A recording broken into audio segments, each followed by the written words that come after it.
Hey everybody, this is a video about the sunbeams or the sun rays that come through the clouds called crepuscular rays. And what I'm going to do here is prove in this video with a series of proofs beyond a shadow of a doubt that the sun is close and the sun is small. First I'm going to show you an experiment I did with the sun rays that's very solid proof that the sun is in fact close and not very big. And then I'm going to refute Wikipedia's account of these crepuscular rays. They say that these rays are due to perspective and that in fact they are, for all intents and purposes, parallel lines from a sun that's almost 1,000,000 miles in diameter. But the fact that we see them splaying out, they say that that's due to perspective. I'm going to show that that's impossible. And then number 3, I'm going to show that it's actually when you take a look at this picture of the crepuscular rays, that actually perspective is missing from this photo, if in fact the sun were 1,000,000 miles in diameter and 93 million miles away. The heliocentric model is in trouble. So let's get to my experiment. I watched a video from my perspective. His video is called Flat Earth Sunbeams, Part 1. I was outside and I go, man, let me try that. And I just kind of ran in, I grabbed some cardboard, I cut some holes in it, and I wanted to see how the sun reacts coming through. So here I am, raising it high over my head, so I'm about 8 feet away from this, and the light doesn't diverge or spread out. You know, it doesn't splay out like we see the crepuscular rays. And this sun's far away. Just like in the heliocentric model, the sun is far away, right? 93 million miles away from our clouds. But we see the sun rays splaying out from the clouds as though it were a close sun and not a faraway sun. Well, you can see when it is far away, the light beams are parallel and they don't splay out or diverge from the clouds. So then I got a little bit more sophisticated. I went inside and I cut some nicer holes in another cardboard. You know, my budget went up. And here they are, and I put some CGI here. I put some beams in there, and you can see they are dead straight. No splaying out. And then you can also, there's a part here where I have it up overhead and I had the same results, no splaying out. So this is the example of the far away sun, that the rays, this is what we should experience coming through the clouds. The rays from a sun that's almost 1,000,000 miles in diameter and 93 million miles away, when those rays get here, they should be parallel and dead straight. But we don't see them as dead straight. We see them splaying out or diverging from the clouds. Something's not right here. Okay, here I am inside. Notice I got my light close. Look at already you can see the light splaying out. You see that? I drew you can see the circles on the floor and on my piece of cardboard actually. Those are the original size of the holes that when I was outside they lined up perfectly. Here you can see them completely splaying out. And if I put the rays on it like this, the sun rays, and that's not even as splayed out as they got, it's just that the cloud is in view. And I want you to be able to see the cloud, which is my cardboard with the holes cut out of it. That way I could line up the rays. But as you can see, when I moved up a little bit off the floor and put the light even closer, the rays really splayed out. So I just wanted you to see that. Okay, so there you go. There's hard evidence that when the light source is close to the clouds, the light will diverge. The dispersion pattern you can see when I was outside, the dispersion pattern remained the same, meaning the 5 holes that I had, like that, stayed exactly the same, and that's a faraway light source.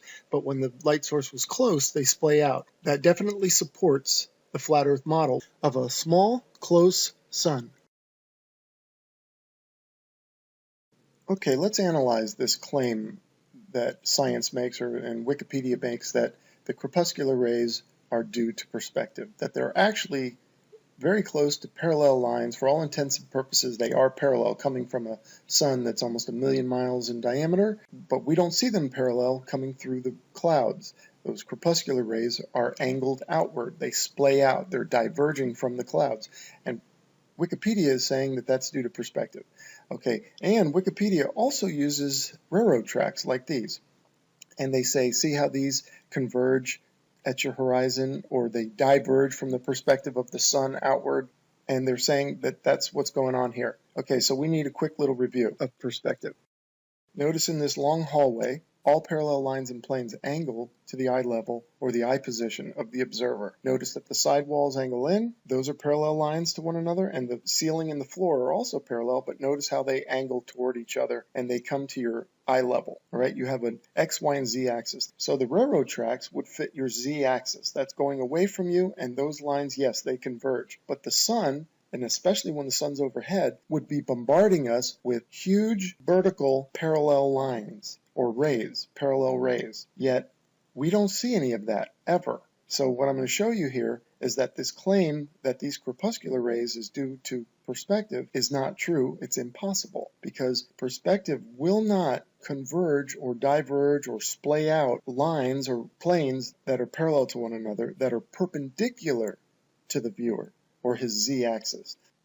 Okay, so like in this picture of the railroad tracks here, the lines going away from you, that's I did with the green line, that's the railroad track, that's obvious. And right from the get-go, they start to converge. Now those are parallel lines, but yet we never see them as parallel. They're always converging as they go away from you.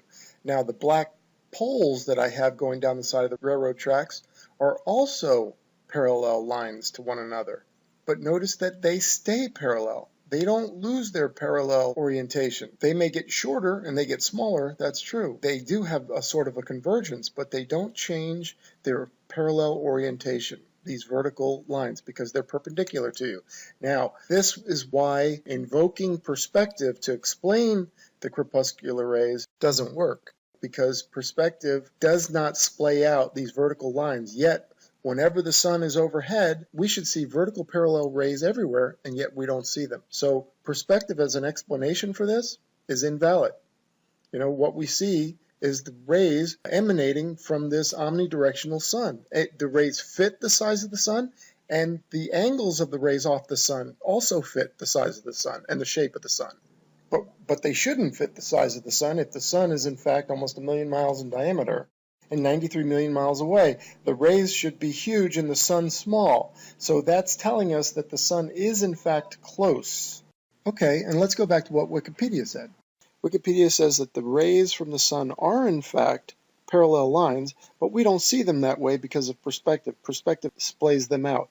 Okay, look at this picture. I put these rays in. Okay, so this is what's really going on, Wikipedia says. They say the rays are really parallel, and they would be from a 1 million mile diameter sun. But this is what our eyes do through perspective. It splays it out. Okay, here's another one. They say this is how they really are. They're vertical and they're parallel, but our eyes splay them out like this. Okay, so then why doesn't perspective take these telephone poles and splay them out like this? We don't see that, do we? Why doesn't it take these buildings and splay them out like this? They're vertical and they're parallel. Well, because what we see, the crepuscular rays, is not due to perspective. It's just due to the nature of an omnidirectional light source with the light coming out in all directions. And it's coming from a small sun. It's impossible that this sun is 1 million miles in diameter, as I've already showed you. So then if it's not perspective, these crepuscular rays are not due to perspective, as Wikipedia and science in general claims they are, then what are they? Well, it's very simple. All they are is radially propagated light. Or another way of saying it, light rays emanating out from a common center, like the sun, or any light. And I understand that the light rays coming off the sun looks like perspective. It shares the common trait where with perspective all the lines and planes converge at a point in the distance called your vanishing point. The sun also has that look where looks like the rays all converge at a point in the center of the light. Actually, the light rays are emanating out from a common center, but I can understand how they look alike, but they're not the same. Okay, that's all it is. And so, as we've already proved, that perspective can't explain the crepuscular rays, because where are all the vertical parallel sun rays then? They don't exist. Okay, so next I'm going to show you with street lights and sunlight and how they look exactly alike. Okay, let's take a look at some light rays. Let's look at how the sun and a street lamp look the same. The one on the left is a street light and the one on the right is the sun. Okay, notice that the light source and the rays match one another. And with the street light, that light is here on Earth, right? It's right there on your street. And those rays look in proportion to that light. They're also here, right? On your street or wherever you see that light.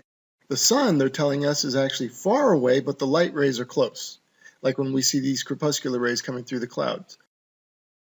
And did you know that streetlights also have crepuscular rays, just like the sun does? And you know what? They look identical. Let's have a look. Here on the left, that's a streetlight, and those are crepuscular rays coming off of that streetlight. And they look identical. They are in the same proportion as our sun and its rays. And you can't say that that's perspective because they're right there. And as we've seen, perspective can't explain those rays anyway. So those rays are nothing more than radially propagated light. In other words, it's light coming from a common center. That's all. And look at this one. The left one is a street light. The one on the right are the sun rays. They are both in proportion to one another. The light source matches its rays, which indicates that they're both local. Okay, and this street light is here. We know it's here, and we know those crepuscular rays are here. There's no fooling us and telling us it's 93 million miles away or a million miles in diameter. And it looks just like the sun, that they're telling us is far away and huge, and whose light rays are here, though, on the Earth. Same here. Same as what we see in the sky. The sun matches the sun rays. But in the heliocentric model, with the sun that's 93 million miles away and almost a million miles in diameter, the rays should be completely out of proportion, like this. You know, we shouldn't maybe even see the sun. Maybe the sun should just be a blob of light on the other side of our lit up atmosphere from these huge rays. I mean, we see the sun like it's in our atmosphere, like it's close, but it can't be, according to the heliocentric model.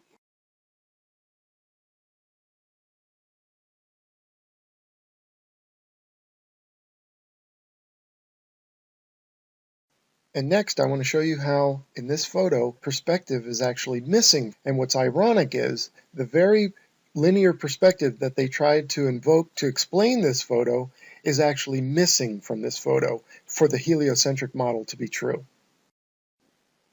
Okay, so what do I mean by that?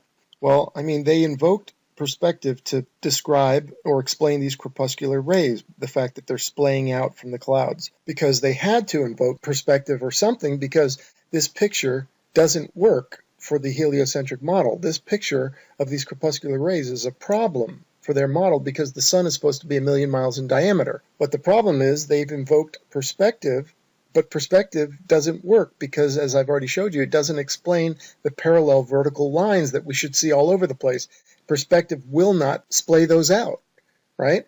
So these vertical rays should be everywhere, the parallel vertical rays, but we don't see them. The perspective that's missing is like the sun is out there and it's almost a million miles in diameter, right? So its sunbeam, it shoots out a sunbeam, and that sunbeam is 100,000 miles wide, let's say. But what we see from here looks very small, right? But not when it gets here. When it gets here, it's going to be massive, okay? But yet, look at these sun rays coming through the clouds. They're small, they're skinny, they're tiny. They match the local sun that we see in the sky here. So that's what I mean by perspectives missing. And let me give you a couple of real-world examples to help you figure this out.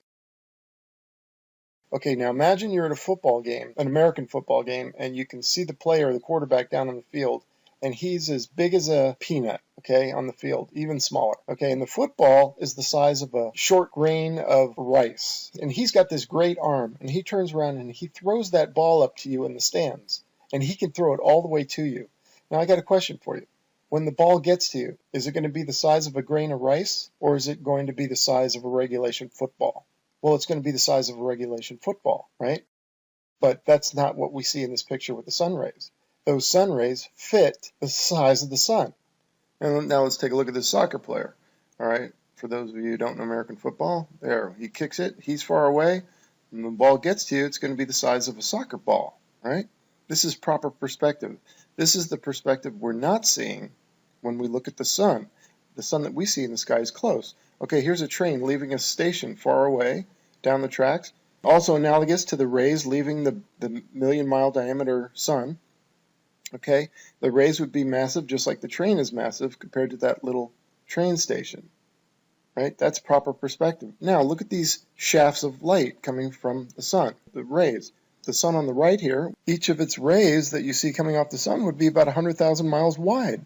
Just like this. You could fit 10 Earths side by side in that ray. Okay, so when we look at these rays, they're not 100,000 miles wide, and they're diverging out from a small sun that we see in the sky. I mean, that proves right there the sun is close and small.